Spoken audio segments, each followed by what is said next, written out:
Hello 11th students, एक new video हमारा next topic जो कि आपको बताएगा कि अकाउंटेंसी में किस तरीके से हम चीजों के ड्यूअल इफेक्ट को समझते हैं। चैप्टर का नाम है अकाउंटिंग इक्वेशन, चैप्टर नंबर 5 है बुक टी एस ग्रेवाल का। इस चैप्टर से आपको यह पता चल जाएगा कि वो कौन कौन सी इफेक्ट एक ट्रांजैक्शन से होते हैं। कोई ट्रांजैक्शन ऐसी होती है कि जो एक एसेट्स एक लायबिलिटी को इन्फ्लुएंस कर सकती है, कोई ट्रांजैक्शन ऐसी है जो दो एसेट्स को ही इन्फ्लुएंस करती है, वो सब आपको भी पता चल जाएगा। एक बात और आपको मैं बता देता हूं, अकाउंटिंग इक्वेशन अकाउंट का हिस्सा नहीं होता, that is not the part of accountancy, क्योंकि अकाउंटेंसी की शुरुआत तो सबसे पहले जर्नल से ही होती है। लेकिन यहां पर हम क्लास 11th में हैं तो हम कुछ ऐसी बेसिक चीजें सीख रहे हैं जिससे हमें पता चलेगा कि चीजों का ड्यूअल इफेक्ट क्या है। तो हम जो स्टार्ट करेंगे आज वो करने वाले हैं चैप्टर नंबर 5 जिसका नाम है अकाउंटिंग इक्वेशन। और चैप्टर बहुत अच्छा है, चैप्टर आपको बहुत सारी बातें बताएगा। आप अपनी बुक का नाम देखते हैं double entry book keeping. Double entry आपको साफ बताती है for every debit there is a credit. अगर कोई चीज डेबिट है तो कुछ क्रेडिट भी होता है, यानी हर एक ट्रांजैक्शन जो आप बुक में रिकॉर्ड करते हो उसके डबल इफेक्ट है, डेबिट और क्रेडिट। और यही अकाउंटिंग इक्वेशन को ड्यूअल एस्पेक्ट कॉन्सेप्ट भी बताता है। तो हम यहां पर एक चीज ध्यान से पढ़ेंगे, अकाउंटिंग इक्वेशन जो बनी है वो कहती है कि बिजनेस में जितनी भी एसेट्स होती हैं वो उसकी लायबिलिटीज के इक्वल होती हैं। अब आपके माइंड में कोई सर हमें तो स्कूल में assets equal to liability plus capital पढ़ाया गया है। बेटा बिल्कुल पढ़ाया गया, वहीं पहुंचेंगे, लेकिन आया कहां से, ओरिजिन तो जानना जरूरी है ना आपके लिए भी। तो अकाउंटिंग इक्वेशन कहती है बिजनेस में कोई भी एसेट्स है वो उसकी लायबिलिटीज के इक्वल है। मैं आपको हमेशा एक बात बताता हूं, जब मैं क्लास में पढ़ा रहा होता हूं, आपने बिजनेस एंटिटी कॉन्सेप्ट पढ़ा। एंटिटी कॉन्सेप्ट ने क्या कहा, बिजनेस अलग है, बिजनेसमैन अलग है। मालिक का काम बिजनेस में पैसे लगाने का है, बिजनेस का काम उसके पैसे लुटाने का होता है।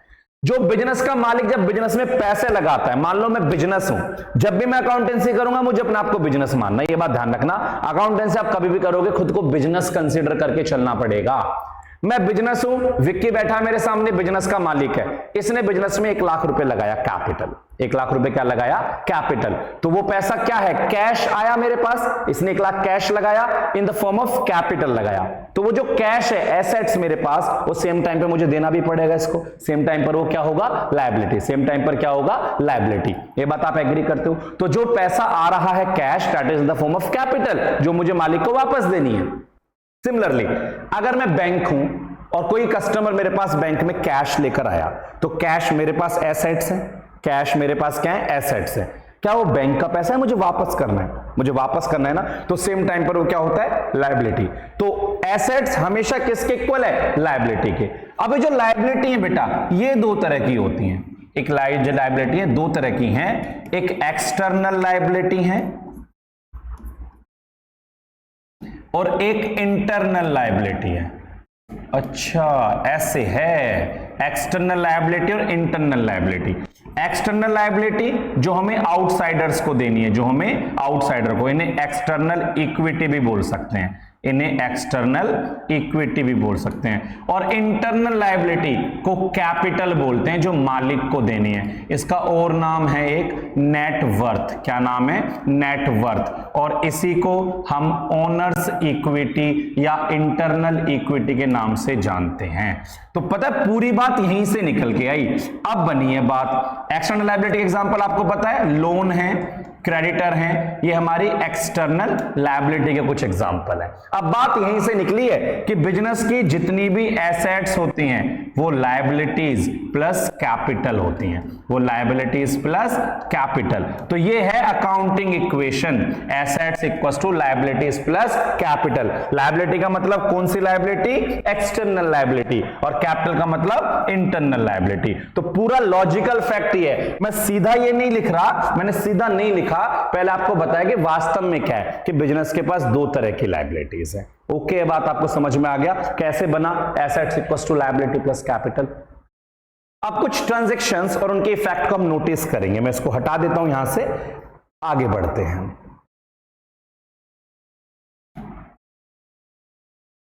चलिए मान लो एक क्वेश्चन आपके सामने आया, prepare accounting equation sorry Ram started business. अब स्टार्टेड बिजनेस भी बोल सकता है या कॉमेंस्ड भी बोल सकता है, बात एक ही है। Ram commenced business with cash rupees 2 lakh. दूसरी entry, purchased furniture for rupees 50,000। तीसरी entry, purchased goods for cash rupees 10,000। चलो 40,000 कर लेते हैं। Fourth, deposited into bank rupees 20,000। Fifth, paid rent rupees 10,000। Sixth, purchased goods on credit rupees 20,000। Seventh, sold goods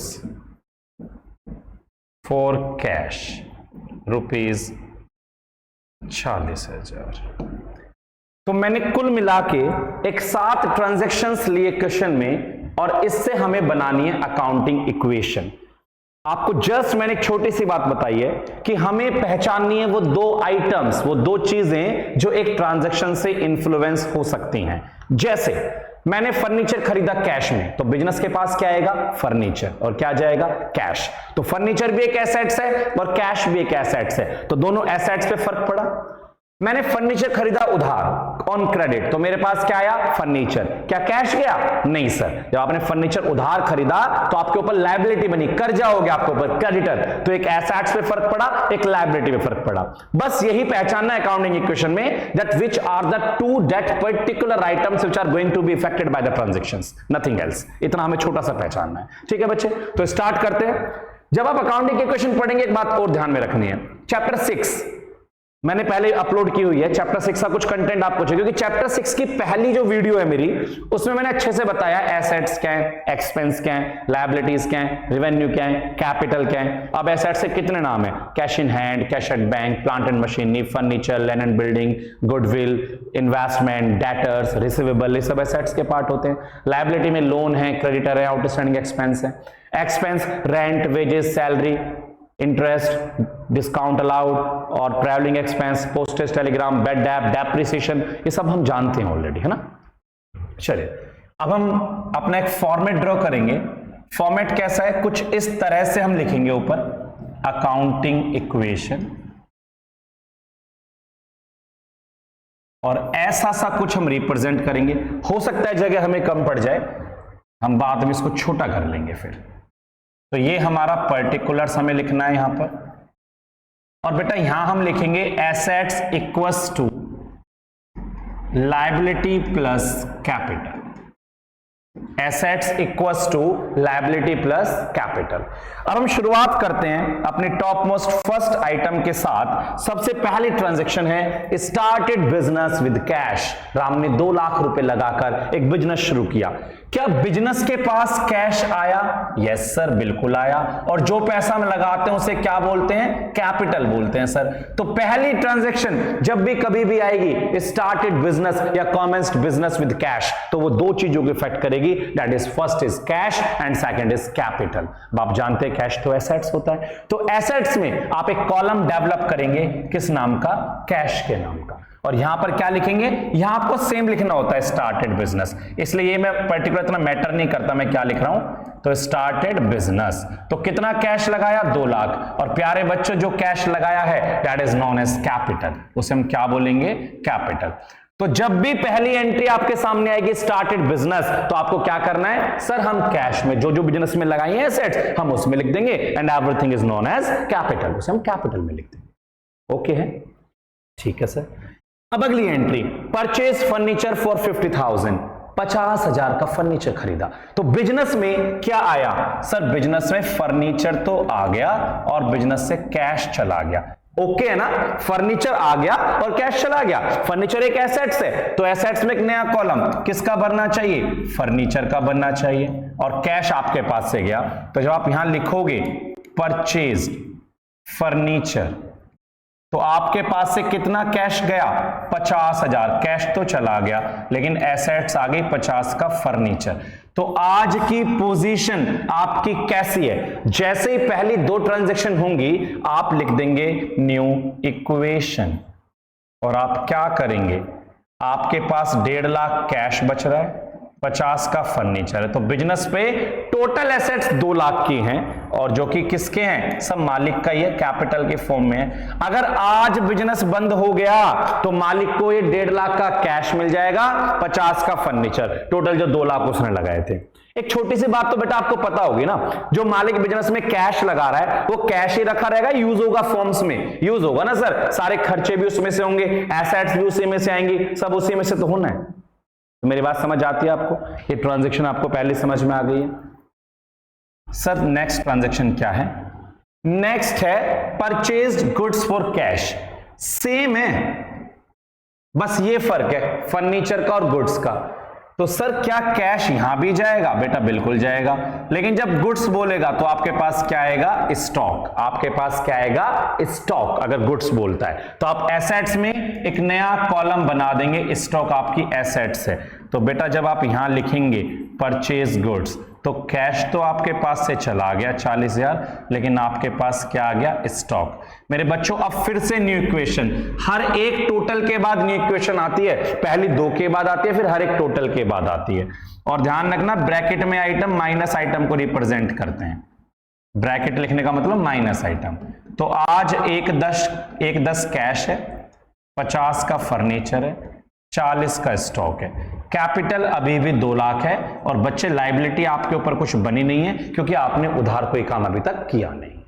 agreed, चलिए fourth, deposited in bank, bank में पैसा जमा करा दिया। सर ये तो फिर से कैश चला गया, बिल्कुल चला गया, और बैंक का बैलेंस बढ़ गया। ओहो, तो सर एक नई एसेट्स बैंक बना दें क्या, बेटा बिल्कुल, कैश एट बैंक भी तो एसेट्स है, आप पहले ही पढ़ चुके हैं। तो एक नया कॉलम किसका बनेगा, बैंक के नाम का। तो कितने रुपया जमा कराए, सर 20,000 जमा कराए, और 20,000 हमारे पास से कैश चला गया। तो सर आज न्यू इक्वेशन क्या कहती है, आज न्यू इक्वेशन कहती है 90 कैश इन हैंड पड़ा है बिजनेस पे, 50 का फर्नीचर पड़ा है, 40 का स्टॉक पड़ा है, 20 बैंक में पड़े हैं, कुल मिला के 2 लाख रुपए इस तरह से रखे हुए हैं।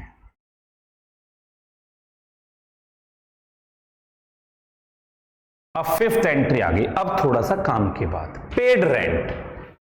अब आपको यह भी पता है पेड कर रहे हो तो कैश तो गया, ये बात तो फिर से एग्री करी। सर आया क्या, रेंट पेड कर रहे हो, सैलरी पेड कर रहे हो, आया क्या है, तो कुछ भी नहीं, तो खर्चा है। अब मान लो मैंने एक बिजनेस शुरू करा, 1 लाख रुपए लगाया उसमें, और 1 महीने मैंने बिजनेस चलाया, मैंने 1 रुपया नहीं कमाया, बस वर्कर मतलब जगह का रेंट दिया, बस खाली 20,000 रुपए रेंट दिया, और मैं भैया बिजनेस बंद कर रहा हूं। तो आप मुझे बताओ, मुझे 20 का लॉस हो गया। फिर से बोल रहा हूं, मैंने एक बिजनेस शुरू किया 1 लाख रुपए लगाकर, तो बिजनेस में 1 लाख रुपए कैपिटल लगी, कैश। पहले महीने काम किया, मैंने कुछ नहीं कमाया, मुझे बस रेंट देना पड़ा, 20,000 रुपए रेंट दे दिया, तो मुझे लॉस हो जाएगा। तो मेरा जो बिजनेस में 1 लाख लगा था वो 80 मुझे वापस मिल जाएगा, क्योंकि 20 मैंने लॉस झेला है। तो रेंट, सैलरी, एक्सपेंस, लॉस, ये तो सब सेम चीजें होती हैं, ये हमेशा कैपिटल से माइनस होती हैं। तो ये बात अपने दिमाग में सेट कर लो, कोई भी लॉस, कोई भी एक्सपेंस प्लस होता है कैपिटल में, और कोई भी इनकम, कोई भी प्रॉफिट माइनस होता है कैपिटल में। ठीक है, ध्यान रखना, मैं ठीक से लिख देता हूं इसको दूसरे तरीके से, कोई भी लॉस और कोई भी एक्सपेंस कैपिटल में माइनस, कोई भी प्रॉफिट, कोई भी इनकम कैपिटल में प्लस। बेटा फर्नीचर खरीदना एक्सपेंस नहीं है, फर्नीचर खरीदोगे तो कैश गया, फर्नीचर आया, एक कैश गया, एक एसेट्स आती हुई दिख रही है। लेकिन रेंट पे कर रहे हो, कैश गया, आया क्या? कुछ भी नहीं, वो एक्सपेंस है। आप याद करो, एक्सपेंडिचर बताए थे दो तरह के, एक रिवेन्यू एक्सपेंडिचर, एक कैपिटल एक्सपेंडिचर। रिवेन्यू एक्सपेंडिचर जो बार बार होते हैं, और कैपिटल एक्सपेंडिचर जो कभी कभी होते हैं। रेंट देना रिवेन्यू एक्सपेंडिचर, सैलरी देना रिवेन्यू एक्सपेंडिचर, बिल्डिंग खरीदना कैपिटल एक्सपेंडिचर। तो जो रिवेन्यू एक्सपेंडिचर है वो एक्सपेंस है, वो हमेशा कैपिटल से माइनस होंगे। एग्री कर रहे हो मेरी बात? आगे बढ़ सकते हैं जी सर। नेक्स्ट एंट्री, तो पेड रेंट, कैश गया तो किस में से माइनस हो जाएगा? कैपिटल से। तो प्यारे बच्चों बिल्कुल मत भूलना, पेड रेंट, कैश गया 10,000 और कैपिटल से भी माइनस हो जाएगा 10,000। New equation 80 plus 50 plus 40 plus 20, और मेरे बच्चों ये भी 190 आ जाएगा। आप चेक कर लेना, टोटल इक्वल चलेंगे। 8 5 13 4 17 2 19, 1,90,000 1,90,000। सर नेक्स्ट एंट्री आ गई, परचेज गुड्स ऑन क्रेडिट। मैं थोड़ा सा अच्छा बना दूं इसे कुछ देर के लिए, मैं इसे वापस, क्योंकि अब तो साफ साफ लिखा ही है, मैंने ऐसे लिख दिया purchase goods from Ram 4 rupees. अब देखो क्या फर्क पड़ा, राम लिख लो रमा लिख लो, उससे क्या फर्क पड़ा? रमा कर दिया, राम तो मालिक है बिजनेस का। इस क्वेश्चन में हमने 20,000 का सामान खरीदा राम से, यहां पर और यहां पर दोनों एंट्री ऑलमोस्ट सेम है। सामान यहां भी खरीदा, सामान यहां भी खरीदा, लेकिन यह नाम मेंशन है यहां कैश में। तो ध्यान रखना, अकाउंटेंसी में अगर नेम गिवन होगा तो क्रेडिट माना जाएगा उधार, तो क्रेडिट माना जाएगा, वो भी उधार माना जाएगा। ये बात ध्यान रखनी है हमें। अगर नाम देगा तो उधार मान लेना है, उधार। या तो वो साफ साफ चीख के कह दे purchase goods from Ram for cash, तो फिर तो कैश में खरीदा, फिर तो राम से खरीदो, राम के बाप से खरीदो, कैश जा रहा है, स्टॉक आ रहा है। लेकिन वो क्या कह रहा है? परचेज गुड्स फ्रॉम राम, और बता नहीं रहा कि कैश में क्रेडिट है। तो अगर नाम मेंशन है तो हम उधार मानेंगे उसको।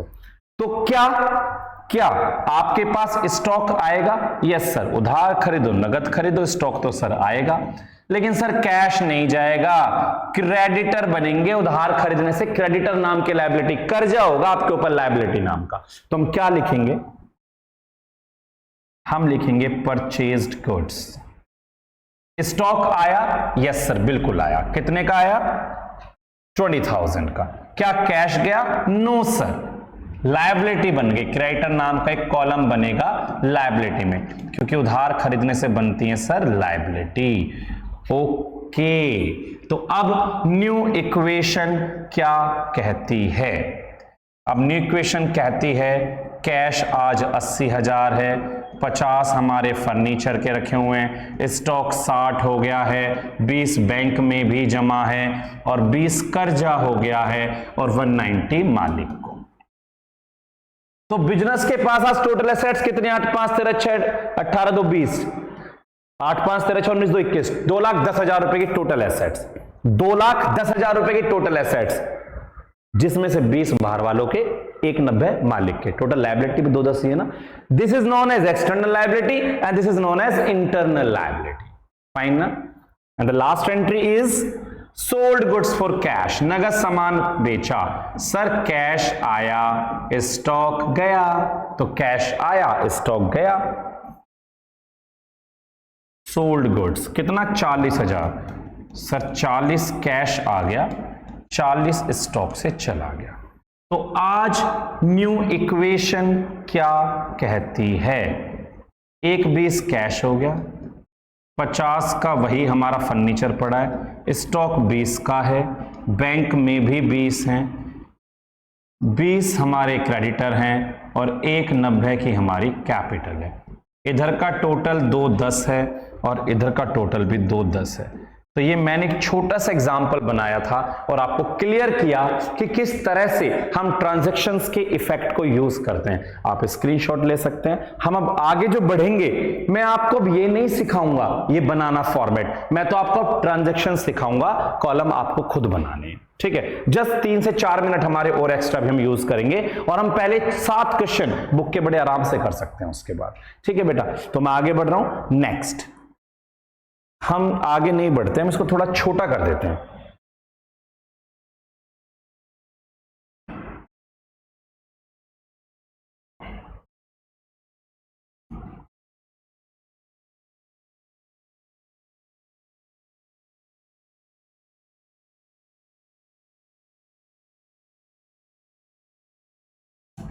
अरे कहां से आ गया माइंड मैप,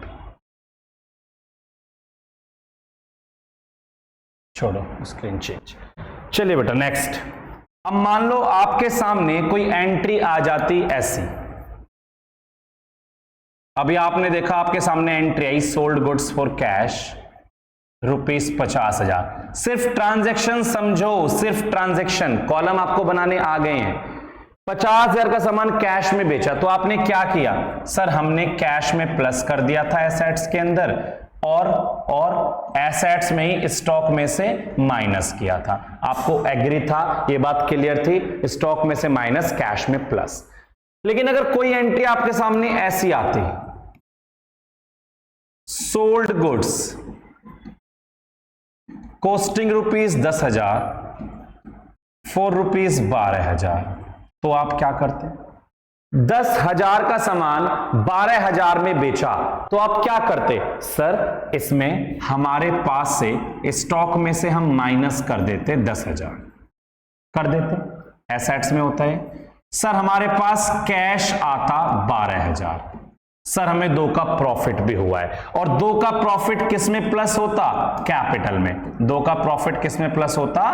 कैपिटल में। तो इस तरीके से हम कॉस्टिंग मतलब सेल का प्रॉफिट पे होती है तो हम एंट्री कर सकते हैं, तो कोई दिक्कत तो नहीं है। हम जो पीछे क्वेश्चन कर रहे थे हम उसमें वहां पर, ये माइंड मैप हमारा कहां से आ गया, मुझे जरूरत तो है नहीं इसकी और इसकी भी नहीं है।